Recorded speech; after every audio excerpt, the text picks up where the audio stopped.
Our modern Western culture places little to no value on the power of our nightly dreams to inspire, shift, and reorganize our lives.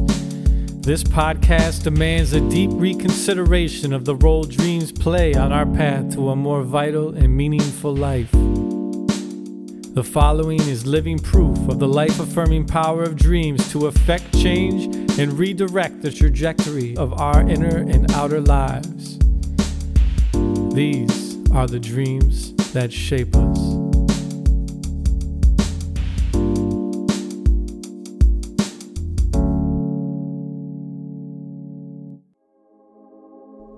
In our previous episode, our guest Bob Haas shared with us how a person he did not know had a dream that featured his name and location, and the person felt moved to contact him, totally out of the blue. And what they had to share with him from their dream turned out to be exactly what Bob needed to hear to make a big decision. The dream referred to that communication line between him and a seeming stranger as the body unconscious network. The body unconscious network. The way Bob explains it, there is a sort of internet that connects us all in the root level of our minds. When we sleep and dream, that network gets real active. You might say that it's humanity's soul network. In this podcast, we have brought you fascinating examples of the sort of information that can come to us in our dreams. But for this episode, the body unconscious takes on new meaning because the wife of our guest, Christian Garricky, came to my co-host Steve in his dream. And one thing led to another. Christian is our guest. But Suzanne is Christian's deceased wife.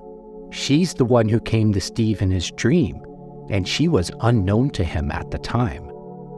She was also a big believer in the power of dreams.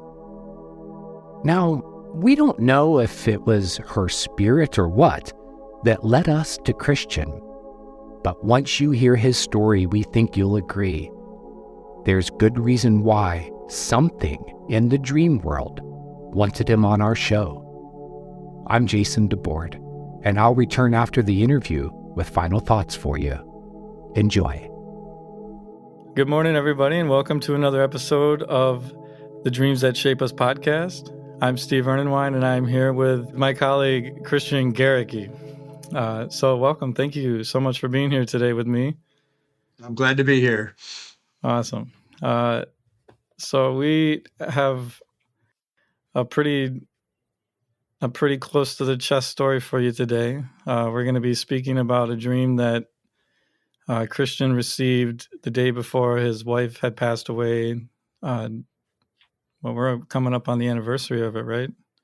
Yes, it was in 2019, and so this will be the third year now, July 1st. Wow.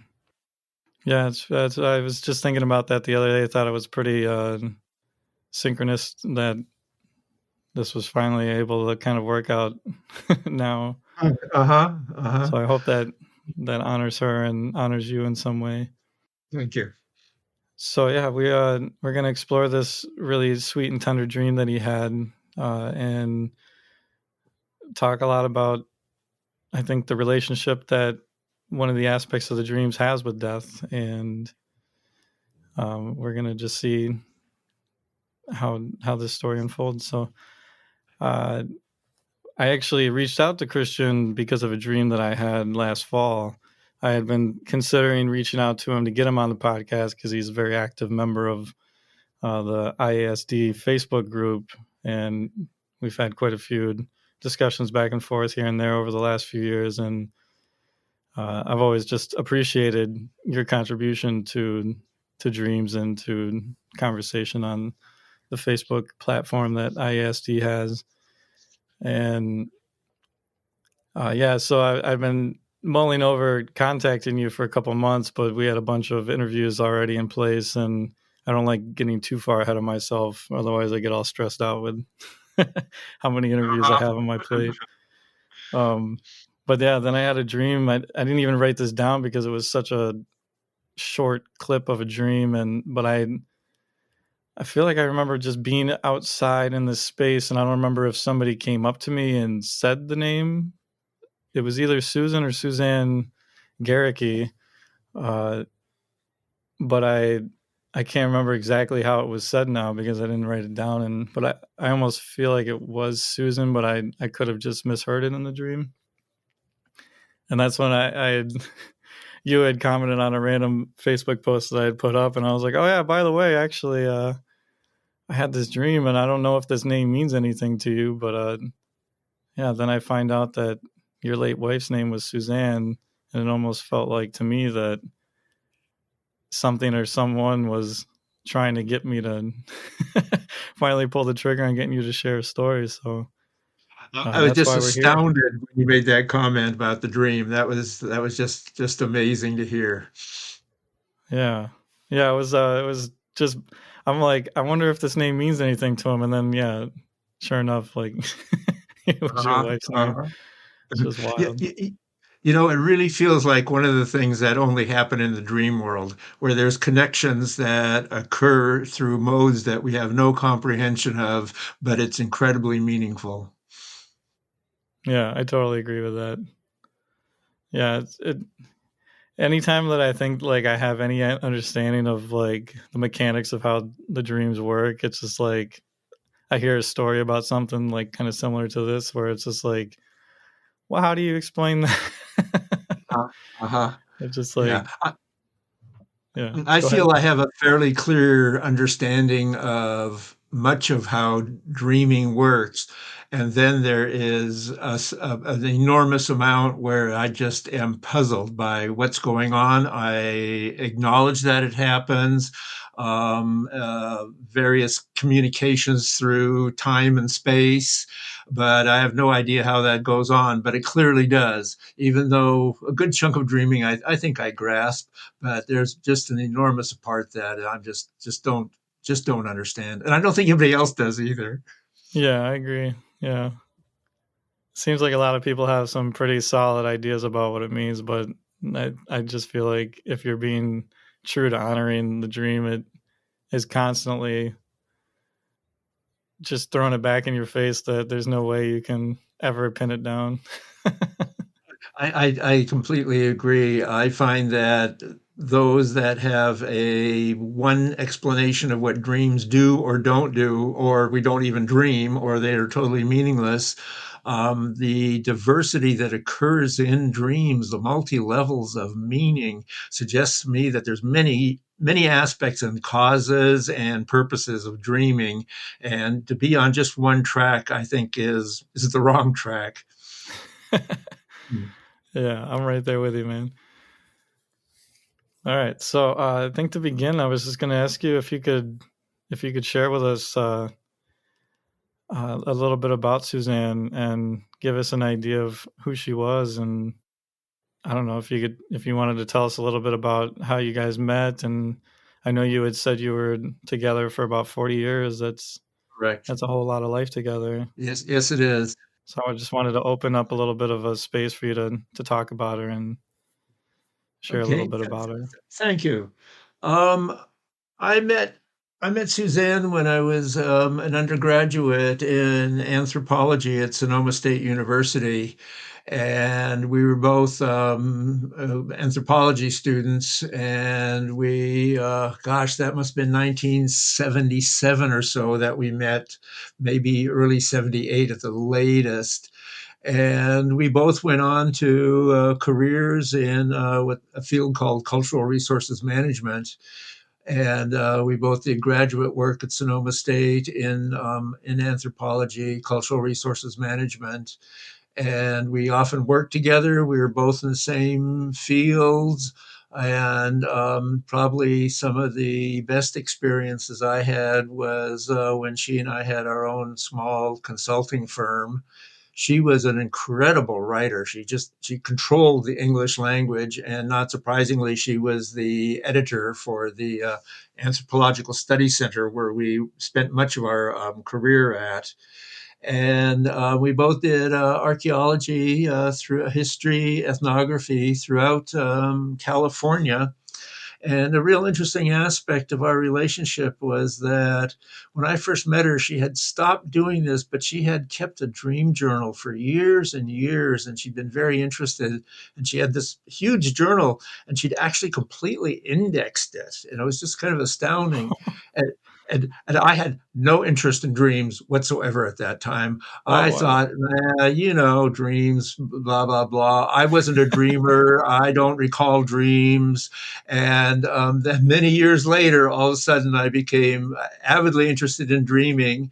And she and I would get up in the mornings and talk about our dreams. We'd go to dream groups together, and we very, very actively engaged in the world of dreaming and what the experience was all about. Wow, that's so beautiful. I think that's really interesting. I was going to ask you if she shared the same passion for dreams as you do. Oh, So that she did before we met, and then somewhere along the way, it had calmed down, shall we say?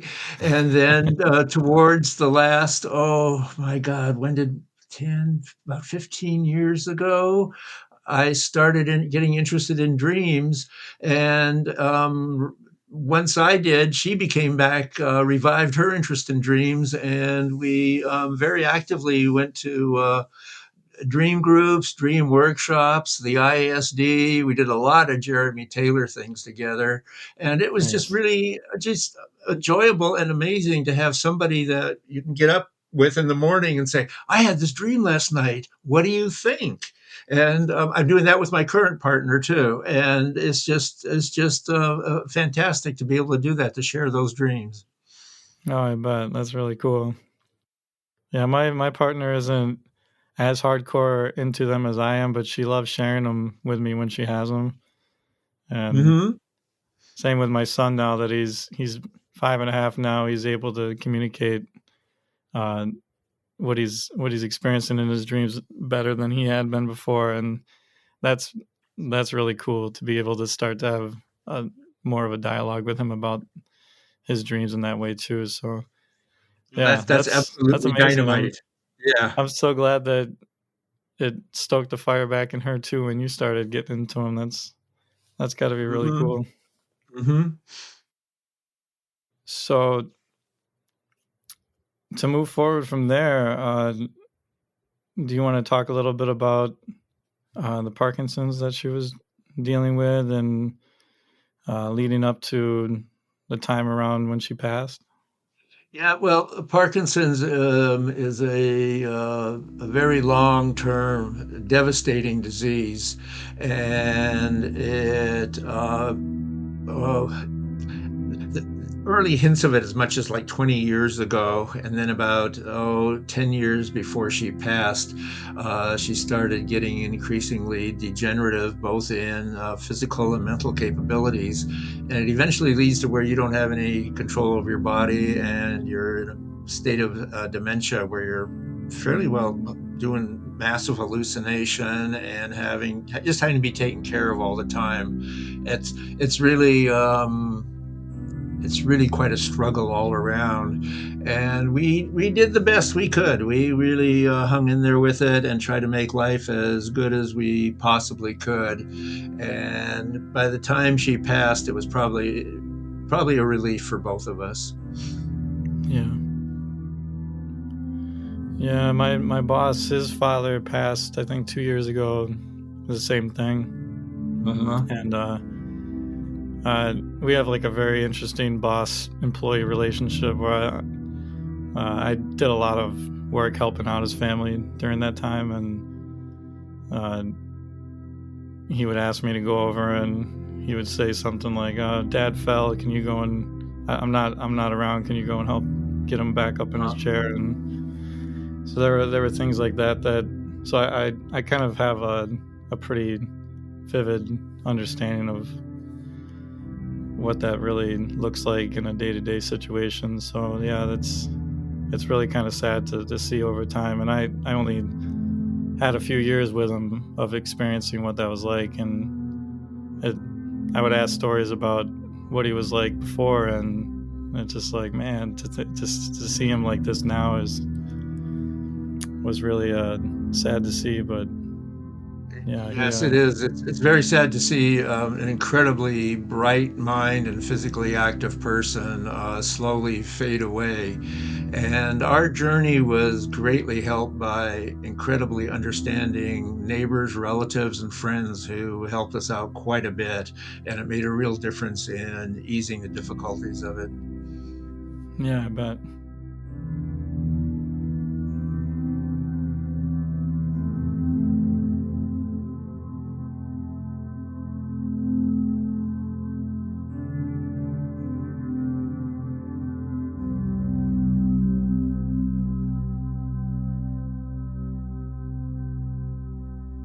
So yeah, I think at this point, do you want to share the dream that you had the day before she went?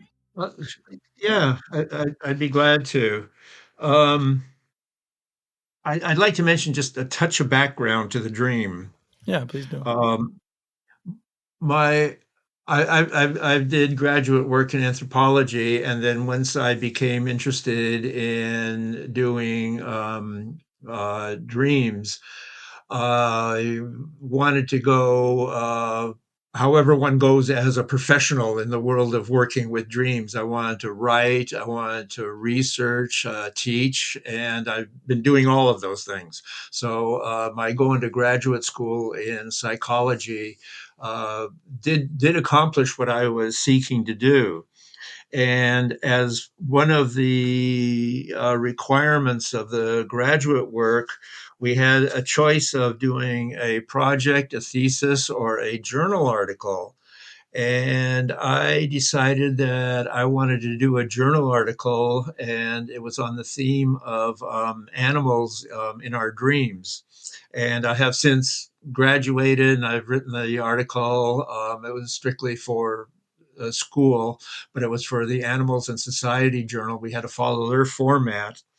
And one of the things I had to do as part of the assignment was find an article that I would use as a template to guide mine. And the one I chose was on the relationship between birds and spirits of the dead by C.M. Mormon, and it was in the Society and Animals Journal.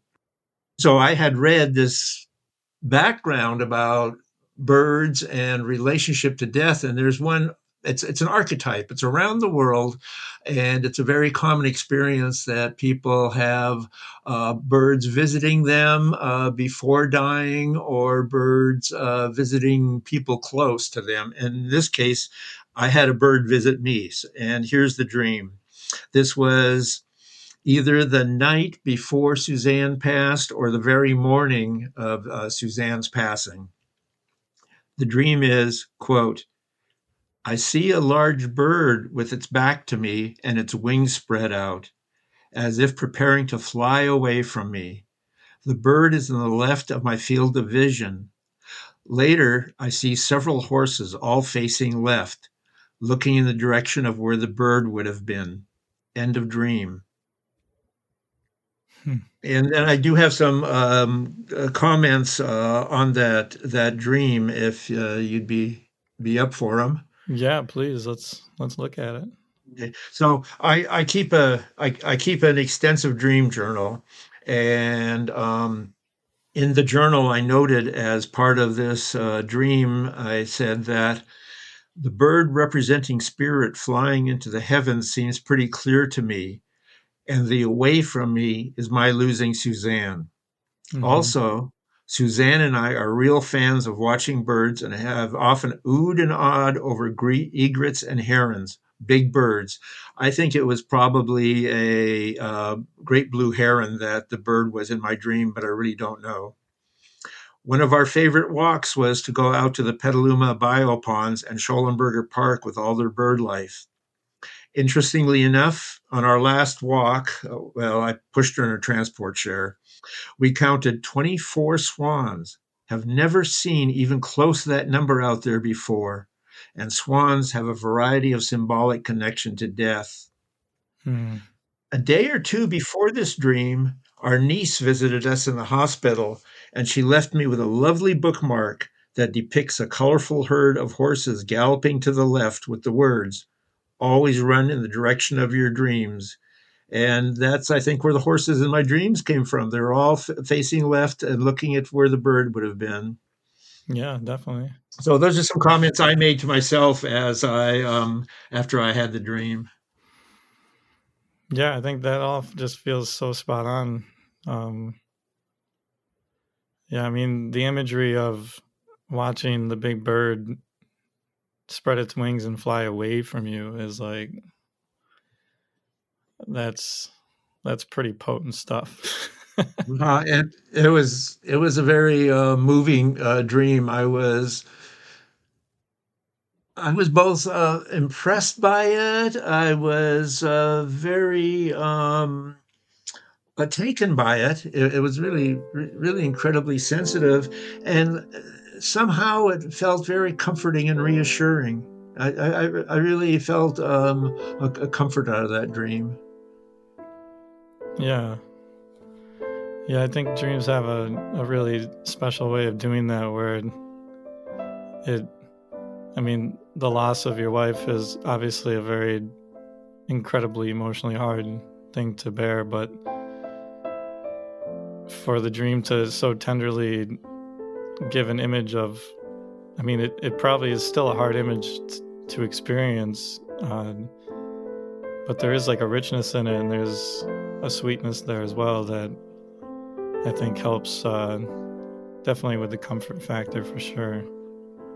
Something I've noticed in doing dream work is that people seem to get a real understanding and comfort out of a dream when they realize what the dream is meaning, and it's been something that's been both bothering and puzzling them. And somehow knowing that it was in the dream and that's what the dream was saying, almost regardless of what the dream is saying, but the fact that the dream touched on it seems to be of great comfort to people. And they really seem to appreciate it in addressing the difficulties in their life.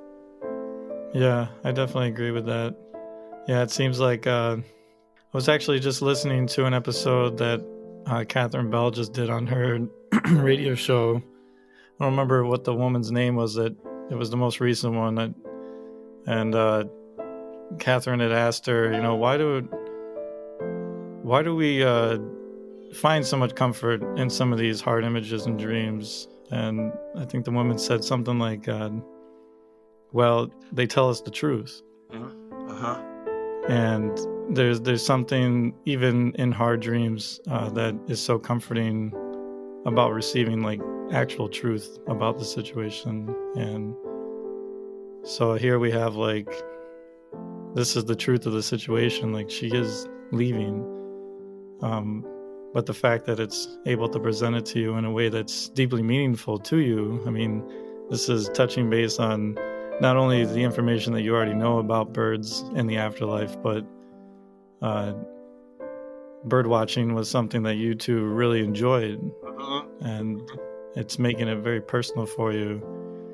I think that there is a lot of comfort in that. It's seeing that it not only like is helping you to understand the truth of what's happening, but also like presenting it to you in a way that's deeply meaningful, that shows that it knows you and that it cares about you.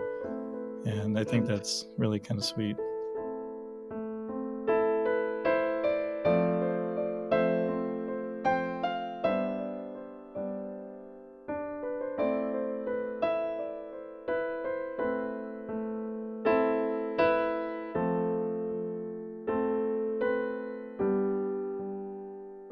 And regardless of how dreams come forth from us or enter us, in the end, the dream is within us one way or another, and we are experiencing the truth from ourselves. It's not coming from somewhere else necessarily, though people will have different views of what a dream is doing.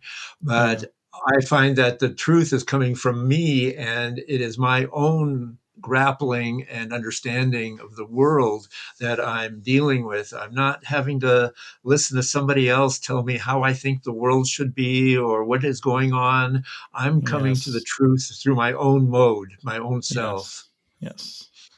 Yeah, thank you for saying that. Oh man, that's like one of the biggest reasons why I love dreams and why I rely on them so deeply, because it feels like it's the deepest affirmation that you can receive from someplace so much deeper inside of you that feels like it has connection to truth.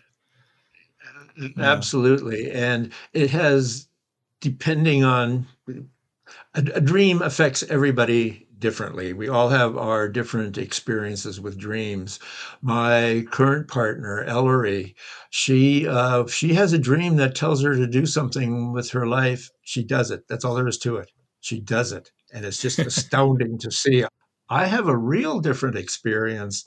I don't have really dreams tell me anything in terms of do this or do that, but my dreams consistently say, Christian, you are not paying enough attention to X, Y, or Z. And sure enough, there's something going on in my life, and I'm just really not focusing on it, and I need to deal with it. And I'm not even ignoring it, I'm just not really aware of it. And the dream will make me clearly aware that I have an issue of some kind that I need to address. And then I start paying attention. I go, oh, yeah, okay. Gee, thanks. And I'll take action on that. But it's just, these are not, just two examples of the different modes that people have and how they respond to their dreams and what their dreams are doing for them and to them. Yeah, that's awesome. Wow. Real quick, I don't remember if when you were just relaying your notes on the situation, if you had mentioned about the bookmark you received. I think you did, right? Oh, yeah. I'll mention it again. A day or two before the dream, our niece visited us in the hospital, and she left me a lovely bookmark. It depicts a colorful herd of horses galloping to the left with the words, always run in the direction of your dreams. And I still have that bookmark. Nice. Yeah. Okay. So I just wanted to speak to that synchronicity real quick, because I thought it was really kind of amazing the way that had happened, and how the dream seemed to utilize that for you. Uh-huh. And do you see this as like a message, uh, because it gets tied into the dream?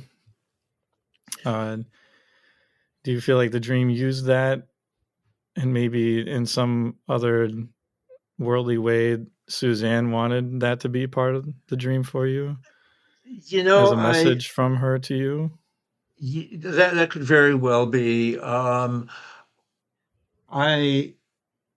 how can I phrase this? I have absolutely no doubt that the dream took that experience of the bookmark and used it in the dream itself.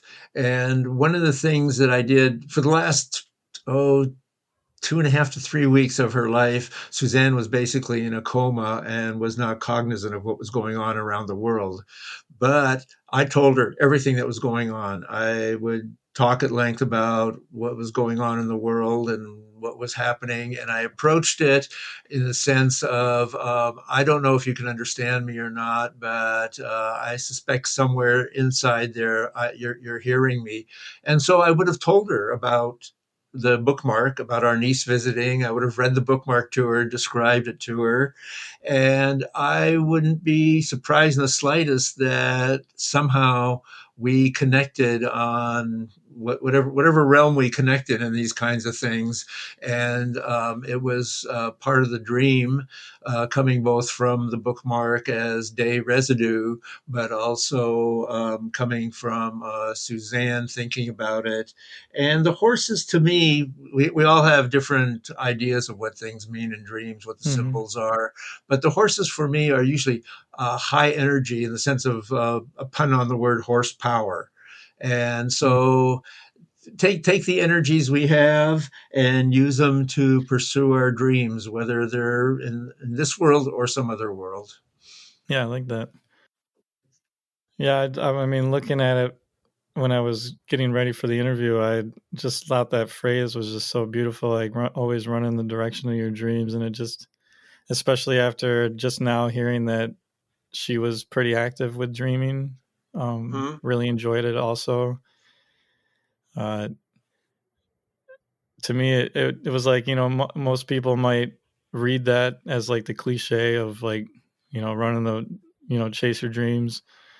But I imagine for you, it's far more of a tender encouragement to really be with your personal dreams and to follow them out and to really That's keep. exactly how I took it, Yeah, as the dreams that I experience on a nightly basis, and those are the dreams that I want to be following. yeah, that's really really sweet. So we're just about at the 3 year anniversary. Have you had any dreams involving her, or any dreams that you feel like might have been like a visitation that you've had the last couple of years? Um, yes, I've definitely had.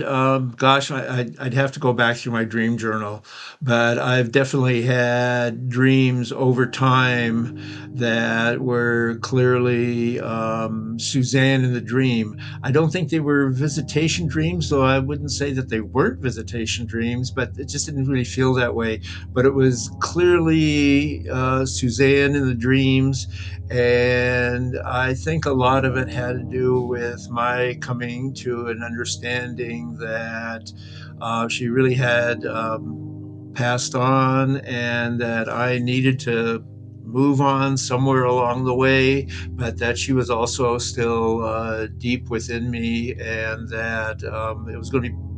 It's part of one's life for forever. The experience of somebody, even if it's for a short time, but somebody you've loved and lived with for 40 years, that doesn't go away.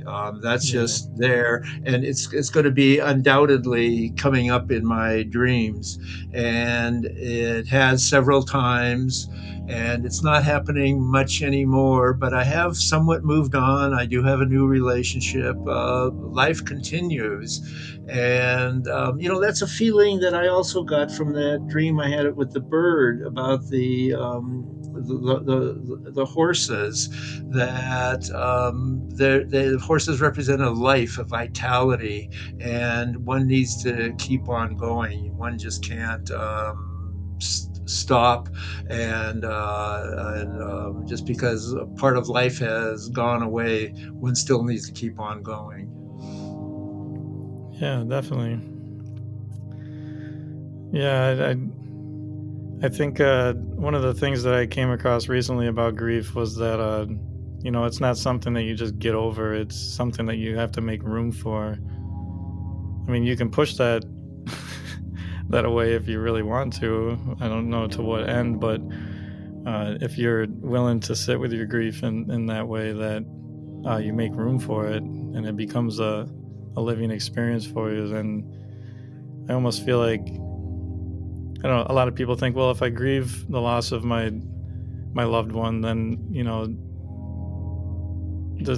are they gone then? Like if I just get happy, like a lot of people, it seems like they think that by holding on to their grief and not processing it or not metabolizing it, that somehow they're not gonna feel the loss anymore, and they're gonna think that they've totally lost them. But I think that grief, like you said, it doesn't go away in that way that we think that it will. And that by having a relationship with your grief, you actually continue to have a relationship with them, because being in relationship with that grief is continuing your relationship with them in a way. Do you feel like that's honest? Do you think that's an honest Yeah, assessment? yeah. I don't. I think if you try to push your grief away or say I don't want this experience, or I'm just going to ignore all this, it'll come back in some other way and it'll rise again in I think in a, I'm going to say, a negative way. Mm-hmm. It's going to like hit you harder later on. I I still live in the house that we had together. I go for walks in the same neighborhoods and the same parks and everything.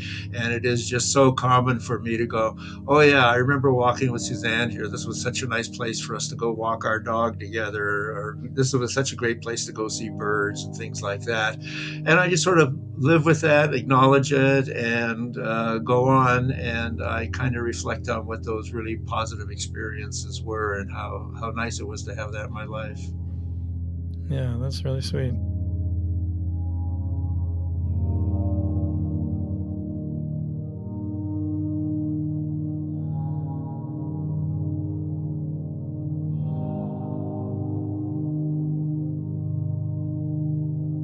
Death is definitely tricky, and especially in our culture, we're so phobic of it that I don't know. I don't know why it's so hard for most people to have conversations like this about death. I think they're so necessary to have because I mean, we had an episode I think last year with Laurel Clark. I'm pretty sure you know her, right? Oh, I know Laurel. Yeah, yeah. Yeah, yeah. She shared this amazing story of the passing of her husband, and she said that one of the hardest things about it is that if she ever brings up John, a lot of people get so uncomfortable about it right away that they want to like change the subject or they because it's almost like they expect that it's going to be too hard for her to talk Uh-huh. about. But she's like, I want to talk about him. Like he's such an important part of my life and who I am that to have people like not want to talk about it makes me feel Mhm, really bad. mhm, mhm. You know, we live Um, in such a fast-paced culture and such a hedonistic culture. We don't slow down. We don't just, silence is just like a devastating thing for most people. yeah, And to deal with the ultimate silence of death, I think that's something that people just don't want to acknowledge. And it's becoming clear to me, I'm 72 now. I'm clearly in the last whatever years of my life, be it the last quarter, last decade, or whatever, it's clearly there coming up. And I realized that I actually need to kind of somewhat prepare for it and deal with things so that I'm not just leaving leaving a mess behind. So mm, I'm thinking about what do I do with what I have and what do I do with uh, what my relationships to my siblings and to my current partner and friends, and how do I go about doing this? And I'm not yeah, hoping to have to deal with this in the near future, but it's become really obvious to me that this is coming up, and it's just something yeah, that we have to accept. And I think the more we work with it, the better off we're going to be, and it's going to be an easier experience. yeah. I really agree with that, and I almost feel like the act of working with our dreams uh, is constantly. I don't know about you, but death is always such like a prominent symbol in a lot of my dreams that I feel like just the act of doing dream work or being in connection with your dreams, you inevitably develop more of a healthy relationship with death in general. Uh-huh. I don't know Uh-huh. how you feel about that or if you have any comments on that also. Well, I w- I really like James Hillman when I can understand him. Um, and one of the things that that really struck me, he has a book called Dreams in the Underworld, and he talks about how what our dreams are to a large degree preparation for dying. And he says pay real attention to your dreams and you'll find that they always have a descending aspect to them somewhere in the dream. One is descending as if descending into the underworld. And he talks about how the dreams are preparation for dying, in that the afterworld is closer to the dream world than anything else that we can possibly imagine. And we actually spend a good chunk of our life preparing for moving on. Whether this is really what's happening or not, I don't know. But I was really taken by the ideas that he presented in that, and that the afterlife is closest to the dream world, is closer to the dream world than anything that we have in our waking life. Hmm. Yeah, that really hits me in like a really interesting spot. I mean, it feels really true to me just based on how the 17 years that I've been doing dream work has gone. It feels like it's just slowly and methodically over time been trying to get me in a mindset where death is more of an ally or like a companion than it is this big scary thing that I put all kinds of armor and energy against having to consider or go into. You know, Carlos Castaneda says death is always sitting on our left shoulder, so we might as well get used to it. Oh, I love that. That's awesome. Yeah, it's I mean, as the old adage says, like, tomorrow's never promised to anybody, so it's For it's sure. something that we can conveniently not think about sometimes, but it really is always there, always present, just like birth is, because in the same way, like birth and life and that kind of newness is also very present in dreams. Also, it just seems to really help us be in deep relationship with all the facets of life, and I just think it's really really something the way dreams they do that all the time. They just I could gush forever about them. You know, I'm just such an absolute fan of people working with their dreams. And one of the things that I'm most interested in is promoting dreams for people who just generally don't even think about, what are my dreams? I have them, but so what?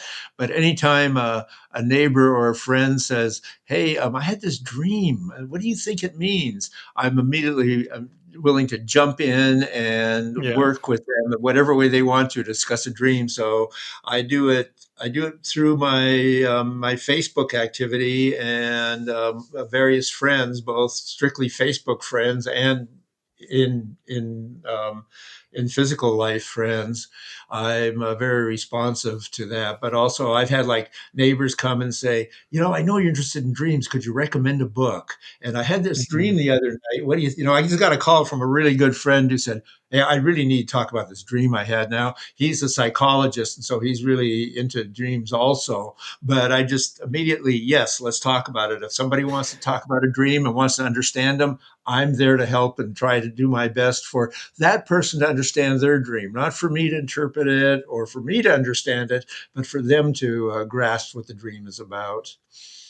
Yeah, for sure. I mean, that's pretty much exactly why Jason and I started doing this podcast was how can we showcase how meaningful, how deeply meaningful dreams have been for people in a way that by the time you get to the end of the episode, you're like, okay, that sounds amazing.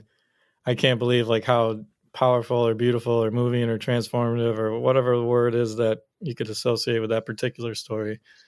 Like I need that in my life. Like that just sells me on it completely. So that's essentially like why we've been doing this podcast and in the way that we've been doing it. Like we're so story centric here, just to get the whole story of the person's life, and then when how the dream comes into and just kind of intersects their life, and then what happens afterwards. We want to see like how that actually works in the person's life. And Uh-huh. Uh-huh. yeah, it's been really amazing to share these stories and to have a platform where we're not just like talking open-endedly about dreams. We're like really seeing deeply how that dream went to work on their life and really affected them in such a way that uh, they're deeply grateful for whatever that is that came to them in the dream to really shape their lives in the way that it has. I'm pretty sure you'd agree with me on this, that I don't even know, what my life would look like if 17 years later, like the dreams hadn't just kind of erupted in my life in the way that they had, that put me on this Mhm. path. It's just like, to think about everything that I've been given by my dreams every step of the way. It just like doesn't make any sense that everybody's not doing this. I completely agree. And I remember when I first started doing dream work, it was literally an overnight thing. One day I wasn't dreaming, the next day I was. And it's all due to a book I picked up by David Fontana called The Secret Language of Dreams. And I still recommend that book as an introductory book to anybody. And I thought, wow, this is absolutely fascinating. And I followed up with a Robert Moss book and then a Jeremy Taylor book. And then I read Jung's Memories, Dreams, and Reflections. And I was hooked. And I can't Mm-hmm. imagine how my life would have been if I hadn't come into the dream world. I completely shifted everything. I left the field of cultural resources management. I was getting ready to retire anyways, but I decided I wanted to go into doing dream stuff. And I was motivated to a large degree by, without without being a bother, excuse me, and without proselytizing, I wanted to share with other people the richness that I got out of dreaming. It's an incredibly rich experience. And I find the community of dreamers is quite a wonderful community to be interacting with. And it's both a pleasure and it's extremely meaningful to be doing this. And Yeah. when I was doing the graduate work in psychology at Sonoma State, I taught I taught some courses, regular university courses, the psychology of dreaming. And I also worked as a teaching assistant in a myth, dream, and symbol course. And my job aside from a variety of things, my main job as the teaching assistant was to run dream groups. And every semester it'd be a new batch of students, and some were there because, oh boy, I just love my dreams, and others were, I need to kind of round out my psychology education, and this course was convenient at this time, and it was 3 units, and that's what I needed. And so I had both hardcore believers and people who were ambivalent about what the dream world was for them. And one of my biggest pleasures in running the dream groups was when somebody would present a dream who really wasn't convinced yet. And we'd talk about it. And all of a sudden, you could see a light come on in their face. And it was like, oh, I get it. Oh my God, that means something. And all of a Wow. sudden, there was a convert. And it was a person seeing that, oh, dreams really do deeply affect us and have meaning. And it's got to be one of the most pleasurable experiences I had as a teacher was to see this light go on in a student's face and their eyes when they grasp that, oh, the dream really has meaning to me in my life. So it's real positive to share this with other people and to have them have the pleasure of what dreaming is. Yeah, absolutely. I totally agree with that 100%. I mean, part of the reason why I do this is because I feel indebted to everything that my dreams have offered me, that I just like had to find some way to like give back. And so that's absolutely like what this podcast is for me. And Uh-huh. this is kind of like a one-way street. Like I don't get to see the feedback per se. I mean, unless they really reach out to us. Uh-huh. Uh, but I'm really hoping, based on the analytics, that it is getting out to people. So I'm hoping that if people are listening to this without any understanding of their own dreams, that it is affecting them, and it's making them curious, and uh, showing them the value that they could potentially have, and really making them want to discover it for themselves. So I hope that's the case for all of you out there. I really do. I think that there's an incredible value in, if even if one isn't trying to understand the dreams, but willing to acknowledge their existence and willing to get up in the morning and kind of run the dreams through their mind and through their experience, and just feel for the dreams, and to actually just go inside oneself and pull out something from there that is so deep and so profound and meaningful. And whether anyone takes it somewhere or not, I think dreams have an effect on us regardless of our acknowledging them. Though I think the more we acknowledge them, the better the effect will be. But to just have people think about interior and what it is that's inside of them, as opposed to just what's going on in the outside waking world, and to have that experience of, who I am, what my emotions are, and this is coming from me inside, and to take that look inside, I think that's really important. Yeah, I agree. Definitely. Which makes me want to come back to the dream that you shared with us. So, I mean, going through the loss of your beloved, I mean, how much did it mean for you to have that dream the day she was going to leave? I mean, Um, I was I was incredibly taken by the dream. It it seemed that all my dreaming experience and what I'd learned about dreams had come together at that point to give me that dream, and for me to understand the deep emotional value of having it. And the dream, I'd say that dream, as much as anything, led me to accept what's going on and to understand that this experience of passing is, as paradoxical as it sounds, is a normal aspect of life. This is something we all experience, and people around the world have had birds in their dreams in relationship to dying, and I'm having that universal archetypal experience that people are having, and somehow the world is working right and things are going to be okay.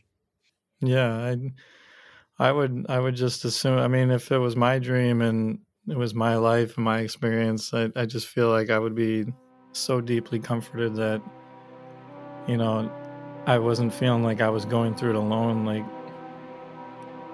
to me, it would feel like even if it is just coming from deep inside of myself, that there is that space within me, that soulful place that is assuring me that I'm connected to something deeper than just you know what I can see and feel and touch and all that. That this is a process that I'm not alone in. I think that's like a really special, beautiful thing. I think that's a good way of putting it, that I'm not alone in it. In having that dream, I was aware that people throughout time have had this dream, and they will have dreams like this forever, and that this is the way of the world, and it is a natural thing to happen. Yes, it's extremely sad, it's extremely emotional, but this is the way the world is, and things will continue, and life will move on, and it's just a natural way of the way the world is. Yeah.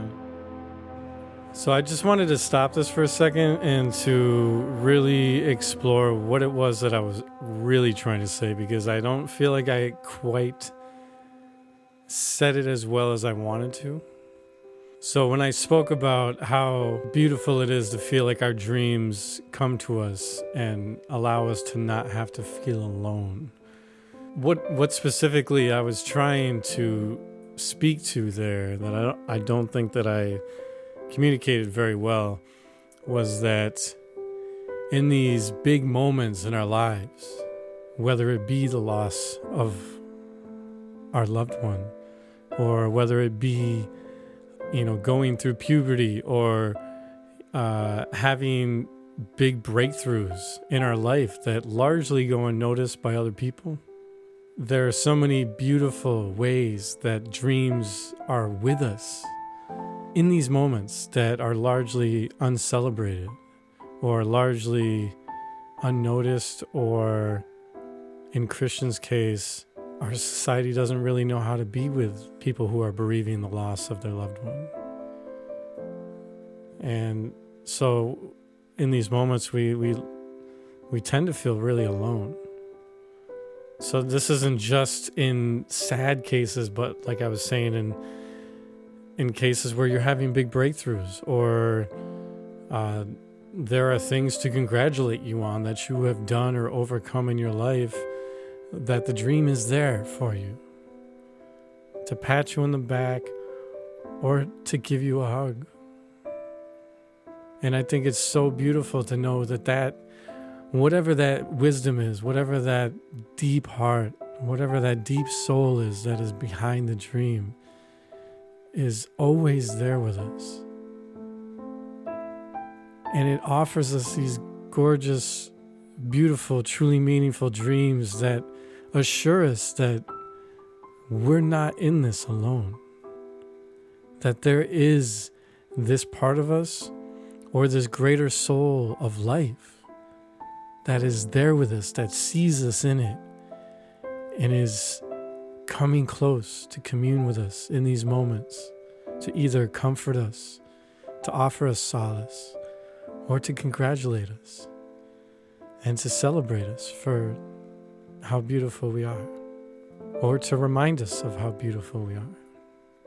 Whatever it is that we need, the dreams always show up to let us know that there is something there deeper or greater than ourselves that sees us in our times of grief, or sees us in our times of unrecognized triumph.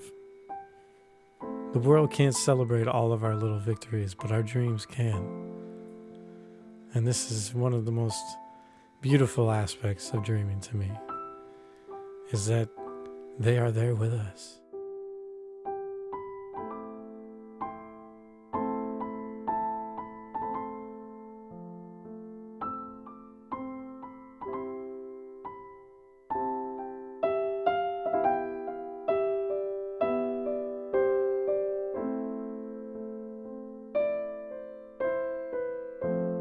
Yeah, and I think in your dream in particular, I think it also really showcases like the beauty of that this is a natural process, and that there is beauty to behold within it. Mm-hmm. Mm-hmm. And yeah, I think that's such like a perfect such a perfect way that dreams do that, where they, even things that are hard or that we immediately assume are bad things that are happening to us, typically the dreams associated with those events that happen to us, there's often like an aspect of it that is kind of redeeming in that way, that it clarifies the beauty in it that we can kind of source from it, Mm-hmm. that maybe in our grief or in our bereavement of what's happening to us, that it gently helps us to kind of move back in the direction of seeing what's in it for us, as far as like that kind of redeeming quality to it. Yeah, I find that the dream world has a as ephemeral as the dream world may be at times, it has a certain ability to ground us and to uh, bring to our awareness of the way the world is and how it functions, and that really is okay. That even when it's not going the way we'd like, or we're having a bad experience, the dream is there and it accompanies us on that experience to help us along. It doesn't necessarily say that, oh, this is a good thing that's happening to you when it's a Right. bad thing, but it is there to help you to understand it and to be able to move on and to grapple with a situation that may be difficult to grasp, or even it's impossible to understand why would this happen in my life. Some of the existential questions we have is, my God, why? How can life do these kinds of things? Well, I think dreams Mhm. help us grapple with this, and it gives us a better understanding of what it is that we're dealing with. Yeah, I definitely agree with that for sure. Yeah, because I mean, it doesn't sugarcoat, but it also doesn't. It doesn't in such like a tender way. Typically, I mean, sometimes dreams are just flat out hard, but I would Uh-huh. say in situations like yours, it doesn't shy away from the fact that this is a hard thing, but it also does uh, give you something to lean on that is comforting. Yeah. So like in your dream, we see the bird flying away, which is touching on the hard part of this, but Uh-huh. there's so much more involved in that dream that helps you to lean on something that does bring comfort. And yeah, it's really I just think that dream is it's so short and simple, but it's so packed full of meaning for you. I'm just like really blown away by it. The I generally dream fairly short dreams. Every now and then I have a long one, but I'm over and over again surprised as to what can be packed into a short dream. And they can just unfold and unfold and unfold. And Yeah. I've taken really short dreams to my dream group. I've been in a dream group now for same one. I've been in a variety of them, but I think this one has been going on for 12 years now. Wow. And I'll take a short dream to them, and we start unpacking it, and you'd think that it would be kind of a quick process. Well, we can use every minute that we allocate for working the dream and go over and still not have finished unpacking a short dream, knowing that there's still stuff to find out when we're done with the dream. So it's the length of the dream is not necessarily in any way in relationship to the meaning and the information that it contains.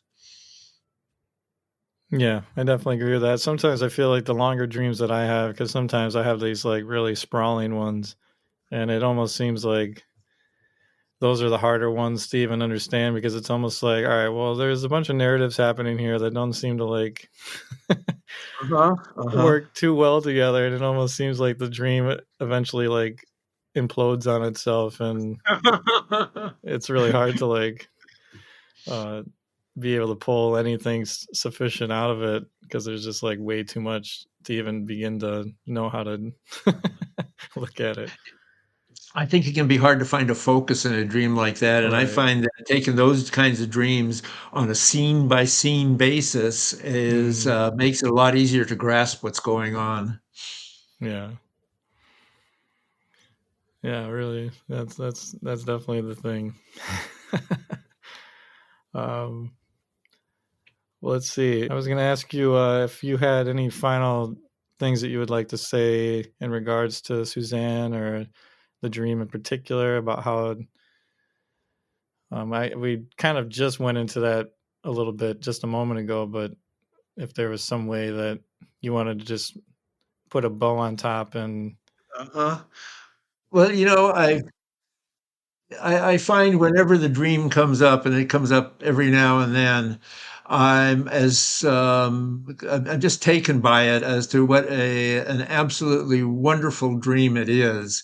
It just so succinctly has a beauty to it and a life energy that was just conveyed in that dream.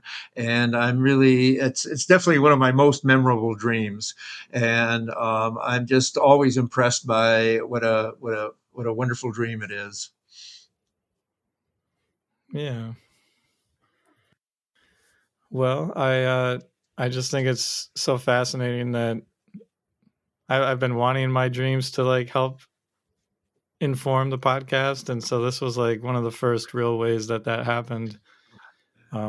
Being given that dream that really gave me the Uh-huh. kick in the pants to reach out to you finally, and I'm so glad it did because this has been just a really sweet story, and I'm glad that we were able to get you on here and be able to share something this personal. So thank you.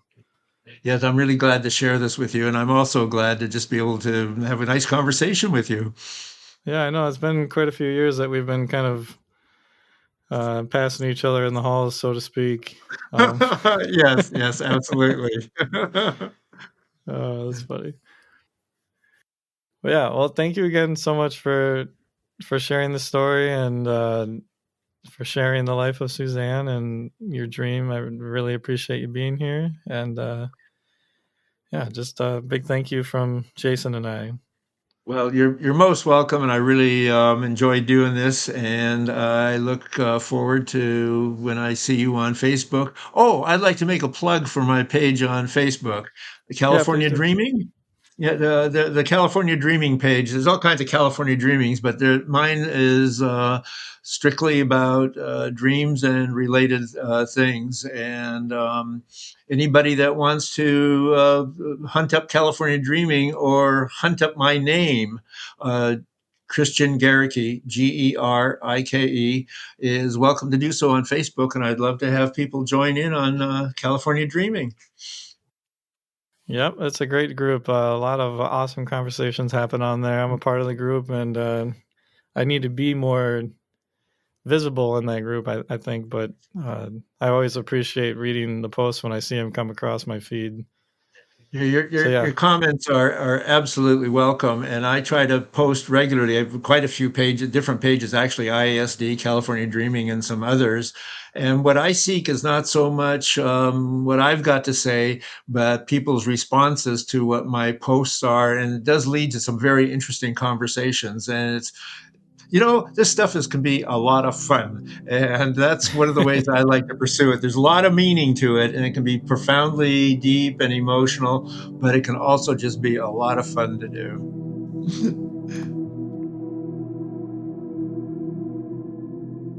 Christian Gericke, thank you for giving us so much we can put to use right now. Like how dreams can pack so much into one scene or image, like the image of the bird about to take flight in your dream. How dreams prompt us to look within ourselves and cultivate our inner life, and help us know our own truth. And that dreaming is a spectrum of experience ranging from conventional and knowable to totally far out and completely mysterious. But one thing Christian said may stick out with many of you as it did with me. It only takes one time where you really get a dream's meaning and message to open the floodgates. Dream life gets real interesting and intense really fast. I've seen it happen many times. And 30 years ago, that was me. 17 years ago, that was Steve. And that was once Christian. When will it be you, if it's not already? If you want to wake up tomorrow with a way of getting into your dream, to really get to its meaning and message, I suggest that you go to our website, dreamshapeus.com, and check out my book, Rat Owl's Crash Course in Dream Interpretation. It will help you to open the floodgates.